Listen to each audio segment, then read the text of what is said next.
Arkadaşlar herkese merhaba. Yeni analiz videosuna hoş geldiniz. Dizimizin yeni bölümünde neler olacak? Zeynep ölecek mi? Sakine veya Nermin Zeynep için kendilerini hiç düşünmeden feda mı edecek? Mehdi Zeynep'i unutmayı başarabilecek mi? Barış ile Mehdi arasındaki anlaşmazlık ikisinin ölümüyle mi sonuçlanacak? Hepsinin cevabını ve gelecek bölümlerdeki ayrıntıları kaçırmamak için bu videoyu sonuna kadar dikkatle izlemenizi tavsiye ediyorum. Öncelikle Zeynep'in ölmesini istemiyorsanız ve ayrıca dizimizin final yapmasını istemiyorsanız da beğeni tuşuna basalım ve sayımızı hep birlikte görmüş olalım. Artık Mehdi karizmatik bir mafya olarak diziye devam edecek. Bu şekilde yani tarz değişikliğiyle geri dönmesiyle dizimizde büyük sürprizler de yaşanacak.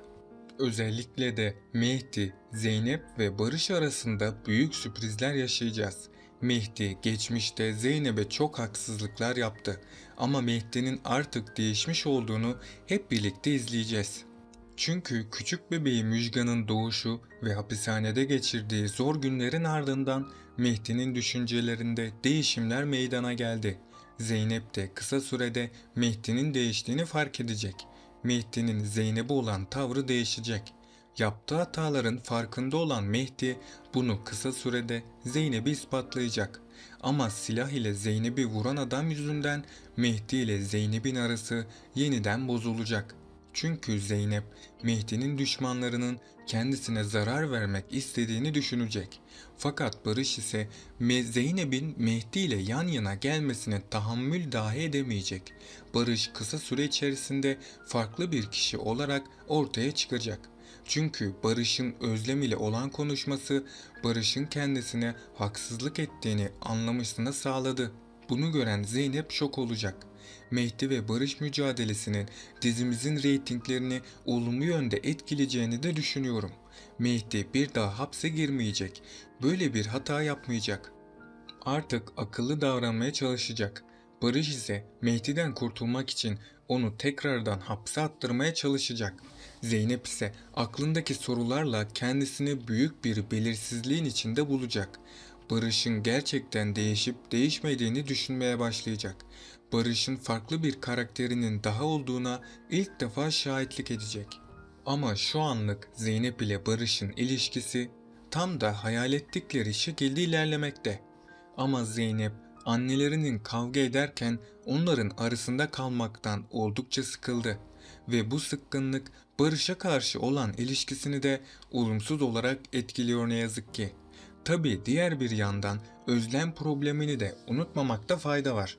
Özlem de elinden geldiğince Barış'ın aklını karıştırmaya çalışıyor ve son konuşmasında da Barış'ın aklına girmeyi başardı.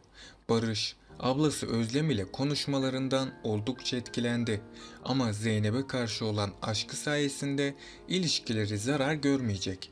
Zeynep ve Barış tüm bu olumsuzluklara rağmen evlilik planlarını kurmaya devam edecekler. Mehdi, Zeynep'e olan aşkı ve sevgisinden vazgeçmekte çok zorlanıyor. Benal ise kızı Müjgan ve kocası Mehdi ile mutlu bir yuva kurmak istiyor. Ama Mehdi'nin bu durumu kabullenmesi biraz zaman alacak.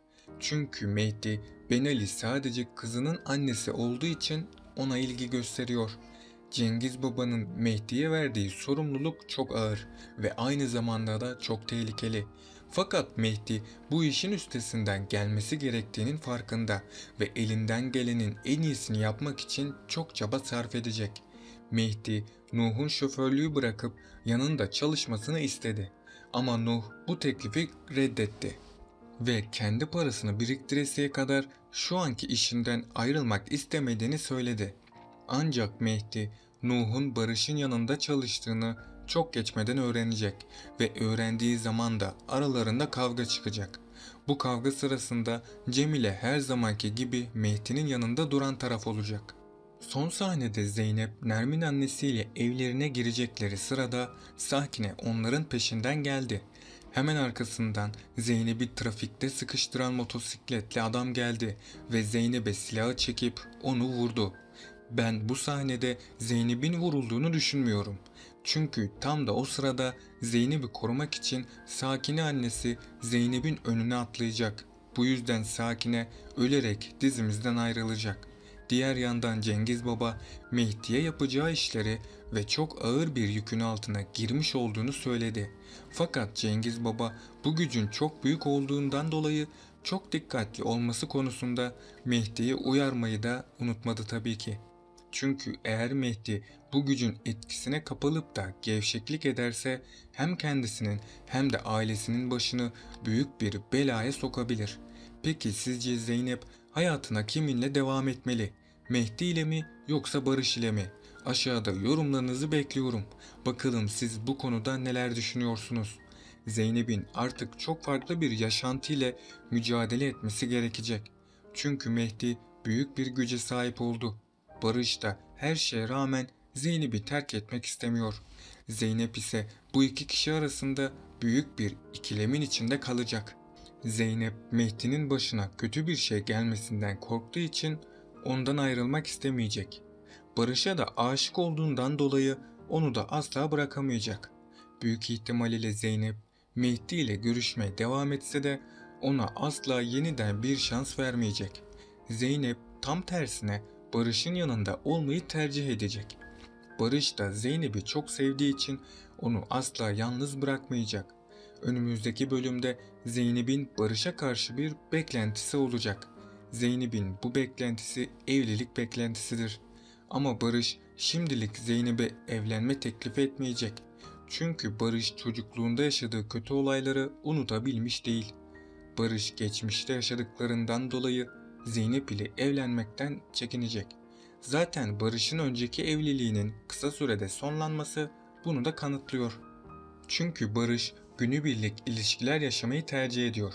Hatta hatırlarsanız Zeynep ve Barış önceki bölümlerde bir konuşma yapmışlardı. Zeynep Barış'a neden eski eşinden ayrıldığını sormuştu. Barış da işkolik birisi olduğu için kendisini terk ettiğini söylemişti. Büyük ihtimal ile Barış önceki eşini başka bir kadınla aldattığı için ondan ayrıldı.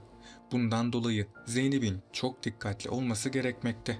Çünkü Barış Zeynep ile evlenmek istiyormuş gibi gözüküp onunla sevgililik hayatı yaşayacak. Daha sonrasında Barış Zeynep ile işi bittiğinde ondan ayrılacak. Zeynep de aldatılan taraf olmuş olacak. Evet arkadaşlar, bugünkü analiz videomun da sonuna geldik. Bunun gibi videoların devamının gelmesini istiyorsanız kanalıma abone olup bu videoyu beğenerek bize destek olmuş olabilirsiniz. Sonraki videolarda görüşmek üzere, hoşça kalın.